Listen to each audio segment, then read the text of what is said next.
नमस्कार साथियों, हमारे YouTube चैनल तैयारी 24x7 में आपका स्वागत है।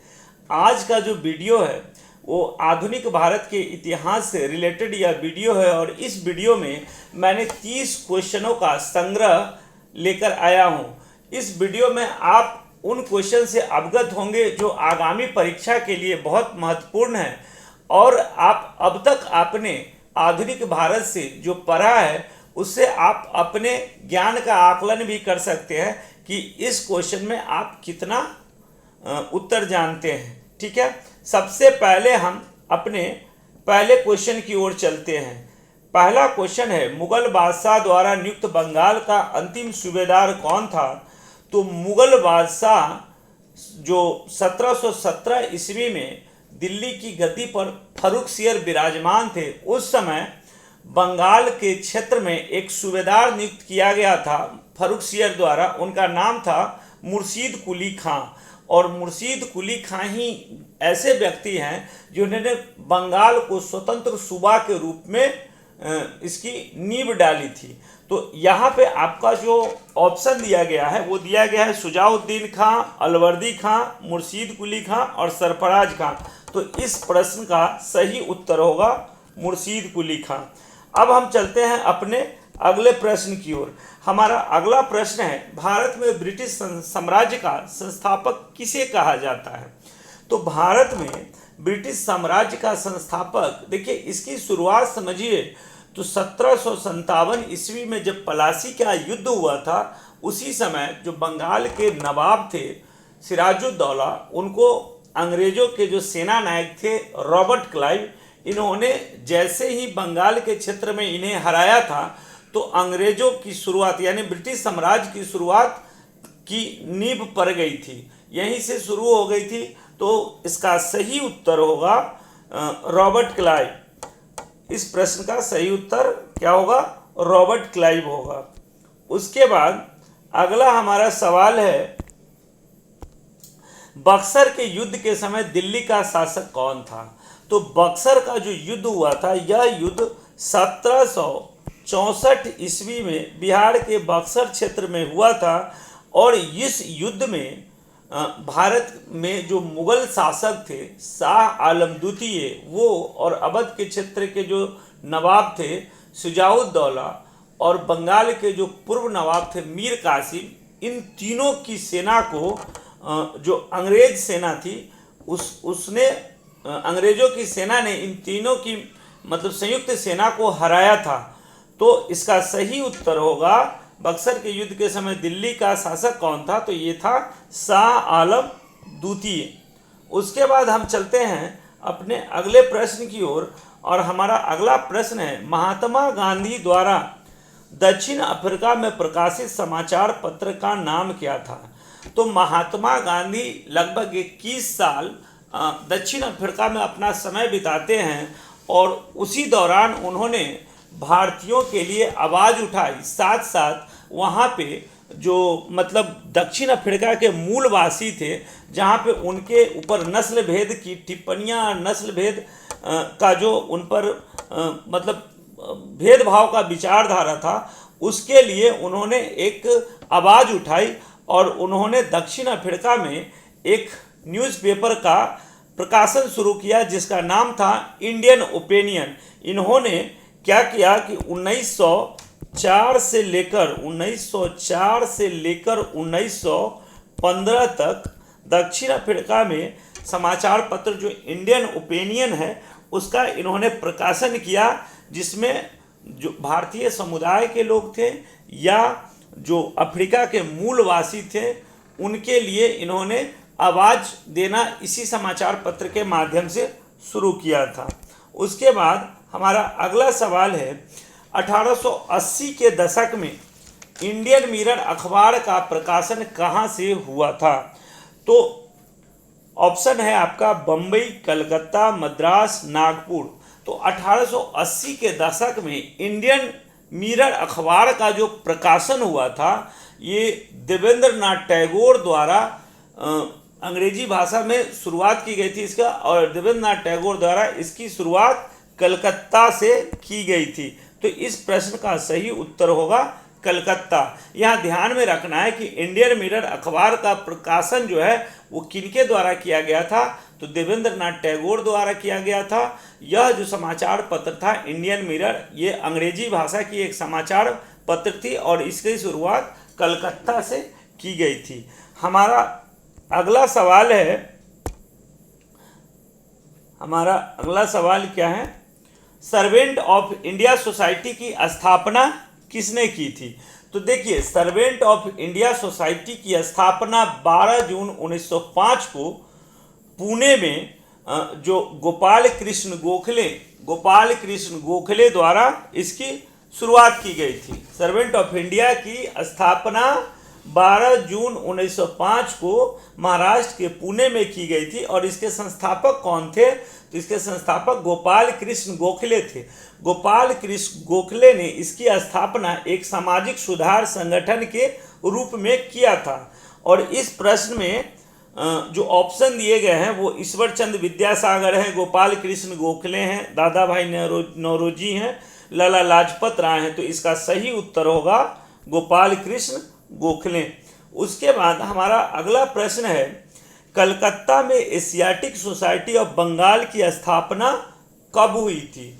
तो कलकत्ता में एशियाटिक सोसाइटी ऑफ बंगाल की स्थापना जो है वो 15 जनवरी 1784 को की गई थी। एशियाटिक सोसाइटी ऑफ बंगाल को विद्वानों का समाज भी कहा जाता है और इसकी स्थापना सर विलियम जोन्स द्वारा किया गया था। और सर विलियम जोन्स जो थे वो क्या थे, एक ब्रिटिश वकील थे। तो इसका सही उत्तर क्या होगा, 1784। हमने क्या बताया, 15 जनवरी 1784 को इसकी स्थापना की गई थी।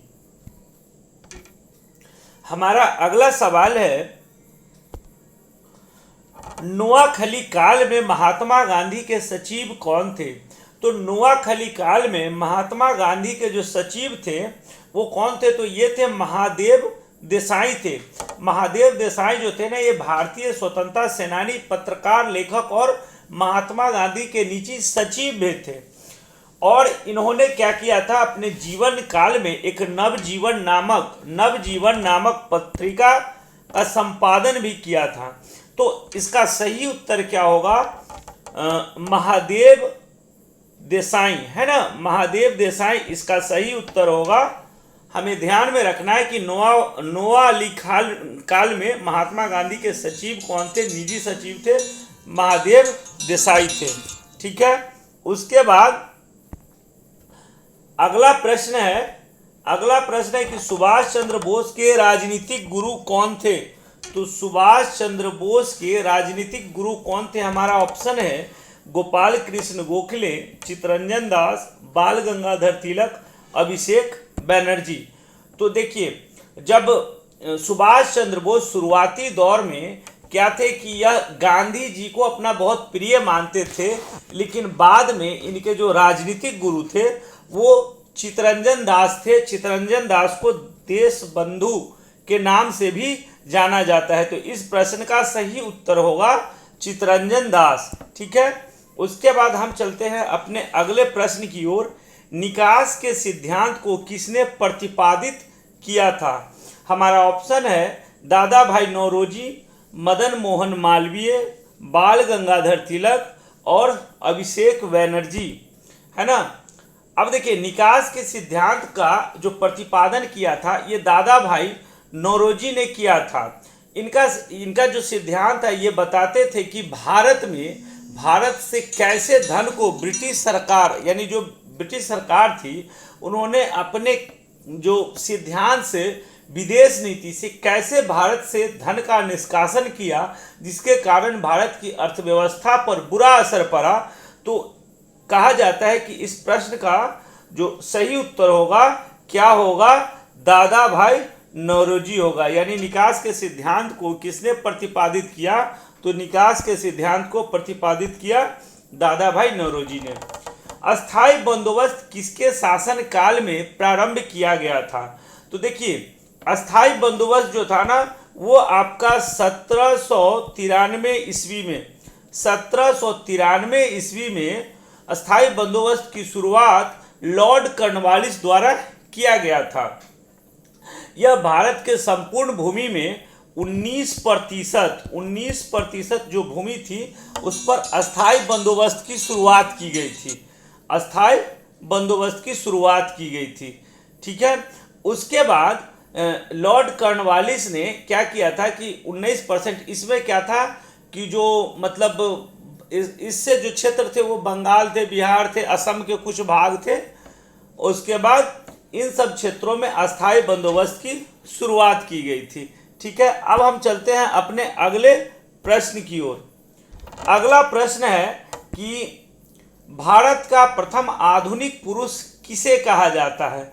तो देखिए, भारत का प्रथम आधुनिक पुरुष है, इसके लिए ऑप्शन दिया गया है नाना साहब, A.O. ह्यूम, राजा राम मोहन राय, स्वामी विवेकानंद। तो आधुनिक पुरुष जो है ना वो राजा राम मोहन राय को कहा जाता है। इन्होंने देखिए 19वीं सदी में बहुत सारे ऐसे कार्य किए जो सराहनीय था। इन्होंने क्या किया, सामाजिक सुधार किया, जिससे आपने पढ़ा होगा कि सती प्रथा का इन्होंने उन्मूलन किया था। सामाजिक सुधार किया, धार्मिक सुधार किया, इन्होंने धर्म के क्षेत्र में जो बहुत सारा आडंबर था उसमें इन्होंने सुधार किया। साथ साथ शैक्षिक सुधार का भी इन्होंने कार्य किया। तो इसे मतलब राजा राम मोहन राय को भारत का आधुनिक पुरुष इसे कहा जाता है। इसका सही उत्तर होगा राजा राम मोहन राय। अब हम चलते हैं अगले प्रश्न की ओर। निम्नलिखित में से किसे भारत का मार्टिन लूथर कहा जाता है। तो देखिए, भारत का मार्टिन लूथर जो ना स्वामी दयानंद सरस्वती को कहा जाता है, जिनका जन्म 12 फरवरी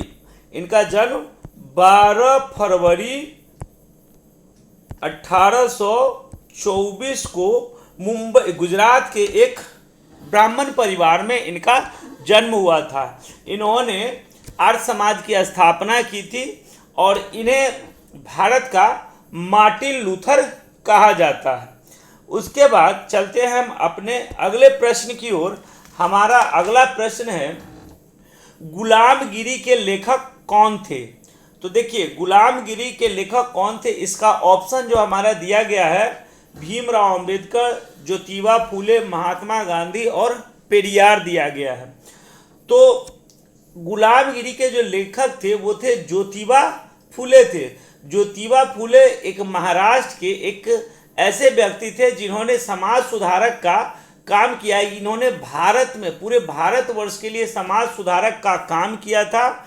इन्होंने सत्यशोधक समाज की भी स्थापना की थी और साथ साथ इन्होंने महिला शिक्षा पर, उसके बाद जो पिछड़े वर्ग के लोग हैं उनके ऊपर मतलब उनके उत्थान के बिना इनका कहना था कि जब तक पिछड़े वर्ग का महिलाओं का उत्थान नहीं होगा देश का उत्थान मुश्किल है। तो गुलामगिरी के लेखक कौन थे, तो इसके लेखक थे ज्योतिबा फूले थे।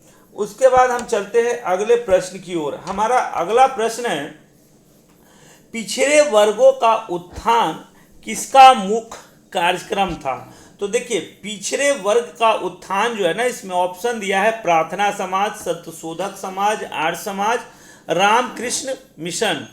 तो देखिए, पिछड़े वर्गों का जो उत्थान था ना, अभी हमने पिछले क्वेश्चन में बताया कि ज्योतिबा फूले थे, ये इनका मतलब मूल कार्य यही था कि समाज जो पिछड़ा हुआ इसका जब तक उत्थान नहीं होगा राष्ट्र का क्या है मतलब विकास करना मुश्किल है। इन्होंने जो दबे कुचले लोग हैं, पिछड़े वर्ग के लोग हैं, महिलाओं के लिए इन्होंने मतलब एक विशेष अभियान छेड़ा और इन्होंने सत्यशोधक समाज की भी स्थापना की थी। तो इस क्वेश्चन का सही उत्तर क्या हो जाएगा, सत्यशोधक समाज का जो कार्यक्रम था ज्योतिबा फूले के द्वारा किया गया था, इसका मुख्य कार्य यही था कि पिछड़े वर्ग का उत्थान किया जाए। अब हम चलते हैं अपने अगले प्रश्न की ओर। हमारा अगला प्रश्न है, महारानी लक्ष्मीबाई का समाधि स्थल कहाँ है। तो महारानी लक्ष्मीबाई का समाधि स्थल, ये बहुत आसान सा क्वेश्चन है, मांडला, मांडू, जबलपुर और ग्वालियर। अंग्रेजों के साथ युद्ध में लड़ते हुए महारानी लक्ष्मीबाई ग्वालियर में शहीद हुई थी। तो इसका सही उत्तर क्या होगा? ग्वालियर। अब हम चलते हैं अगले प्रश्न की ओर। भूमिज विद्रोह का नेता कौन था? तो देखिए, भूमिज विद्रोह जो हुआ था ना, ये भारत में मान के चलिए ये 1832 से लेकर 1833 तक भूमिज विद्रोह हुआ था। और भूमिज विद्रोह में इसके जो नायक थे ना, गंगा नारायण सिंह थे।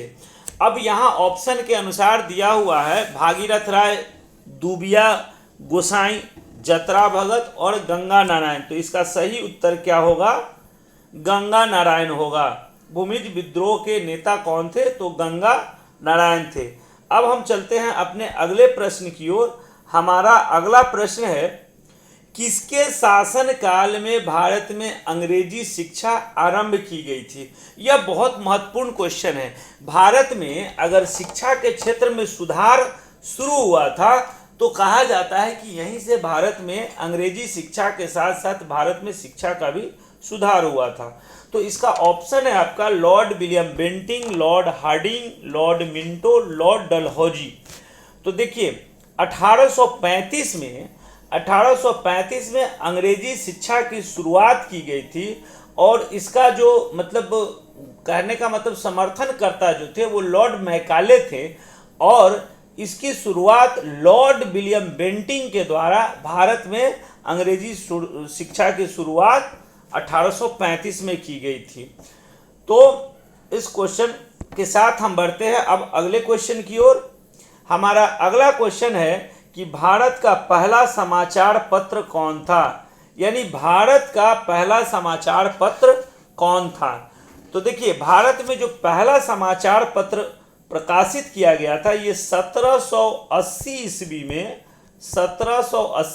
में जो एक अंग्रेज थे जेम्स अगस्टस हिक्की, इनके द्वारा बंगाल गजट समाचार पत्र की शुरुआत की गई थी, जो अंग्रेजी भाषा में यह समाचार पत्र का प्रकाशन शुरू हुआ था। तो यह कभी कभी ये पूछ देता है कि बंगाल गजट की शुरुआत कब हुई थी? तो 1780 में किसके द्वारा किया गया था? तो जेम्स अगस्टस हिक्की के द्वारा किया गया था। और ये भारत का पहला समाचार पत्र था। कौन? बंगाल गजट। अब हम चलते हैं अपने अगले क्वेश्चन की ओर। हमारा अगला जो प्रश्न है वो है कि भारतीय द्वारा अंग्रेजी भाषा में प्रकाशित प्रथम समाचार पत्र कौन था? अब यहाँ पे देखिए, कंफ्यूजन में नहीं आना है। पिछला जो क्वेश्चन था वो कहा गया था कि भारत में पहला समाचार पत्र कौन है, और यहाँ कहा गया है कि भारतीयों के द्वारा, जो भारत के लोग थे उनके द्वारा भारत में पहला अंग्रेजी भाषा में प्रकाशित समाचार पत्र कौन था? तो भारत में पहला अंग्रेजी भाषा में प्रकाशित समाचार पत्र 1853 में गिरीश चंद्र घोष के द्वारा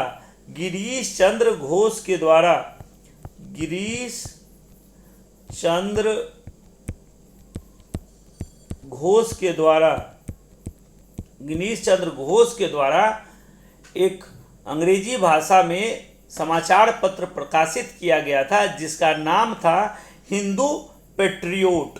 यानी भारत में पहले कौन से ऐसे भारतीय थे? तो गिरीश चंद्र घोष के द्वारा 1853 में अंग्रेजी भाषा में प्रकाशित प्रथम समाचार पत्र कौन था?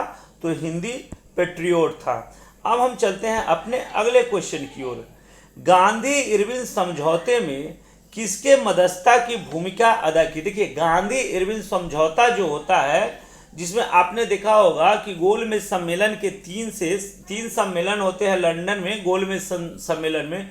तो उसमें पहला और अंतिम में गांधी जी भाग नहीं लेते हैं, और सेकेंड के समय गांधी इरविन समझौता होता है। और गांधी इरविन समझौता में जो तेज बहादुर सप्रू होते हैं, तेज बहादुर सप्रू और श्री जयकर, इन दोनों की मध्यस्थता में इरविन और गांधी जी के बीच वार्ता होती है दिल्ली में। और उसके बाद फिर गांधी जी जाते हैं second round table summit London में जाते हैं। तो यहाँ पे क्वेश्चन था कि गांधी इरविन समझौते में किसने मध्यस्थता की भूमिका अदा की थी? तो इसका सही उत्तर होगा तेज बहादुर सप्रू।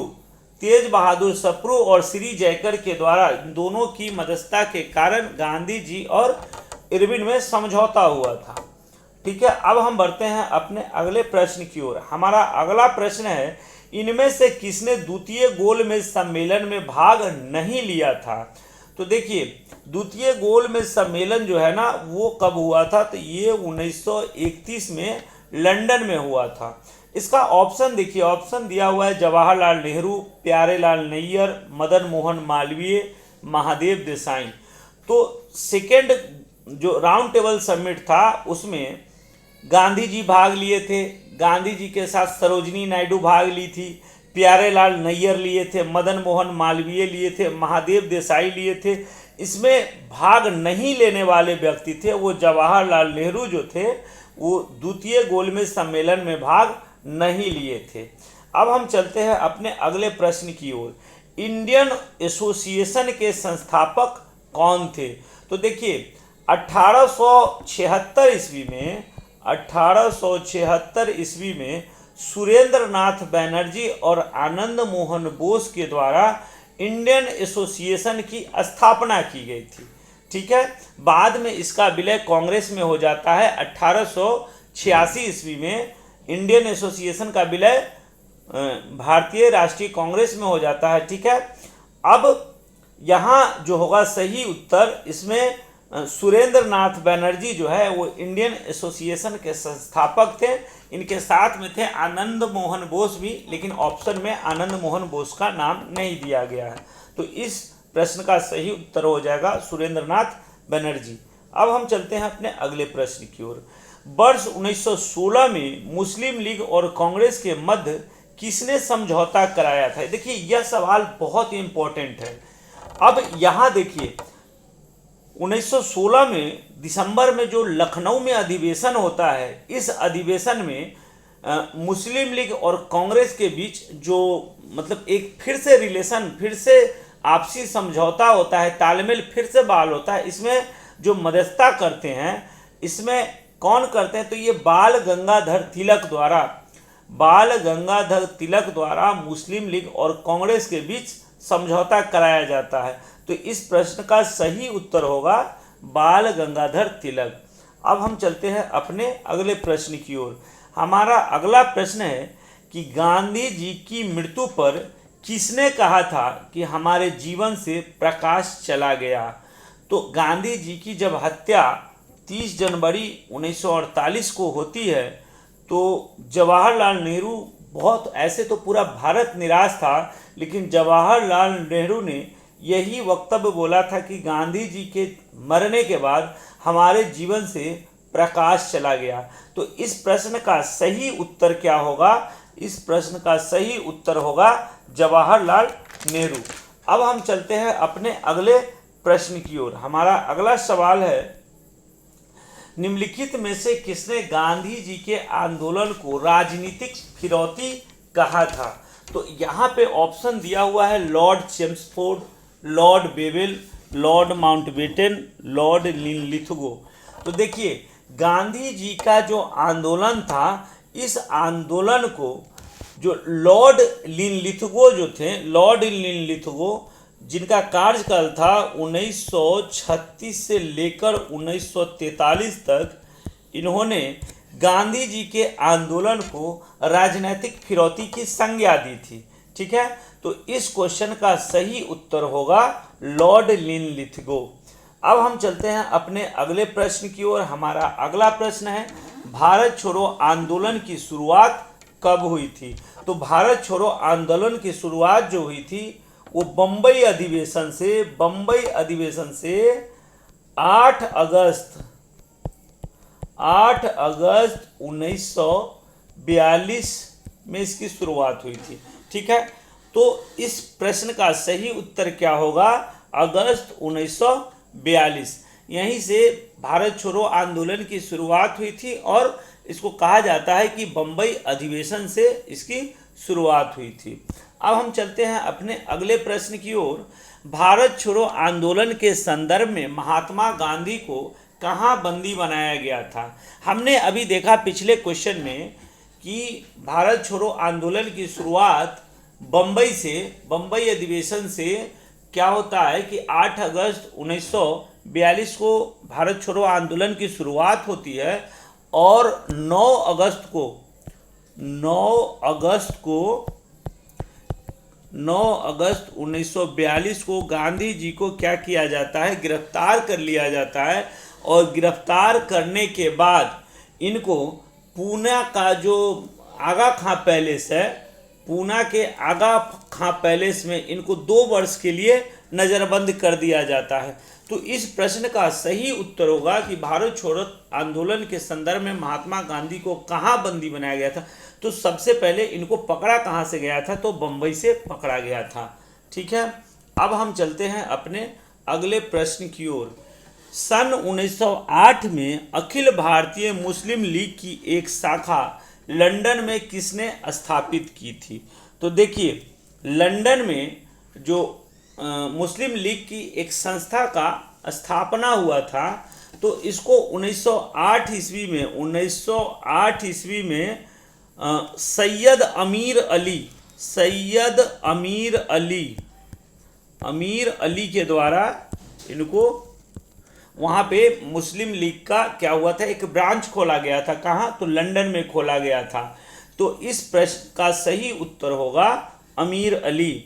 इसको ध्यान में रखना है कि 1908 में अखिल भारतीय मुस्लिम लीग की एक शाखा लंदन में स्थापित की गई थी। तो किनके द्वारा? तो सैयद अमीर अली के द्वारा इसका स्थापना हुआ था।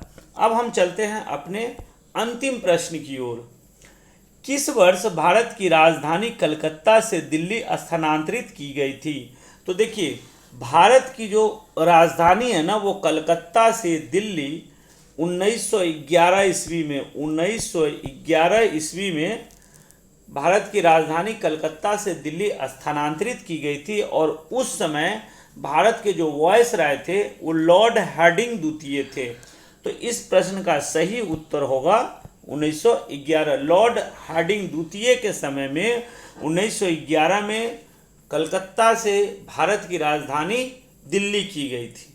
ठीक है, तो ये हमारा आज का 30 सवाल था।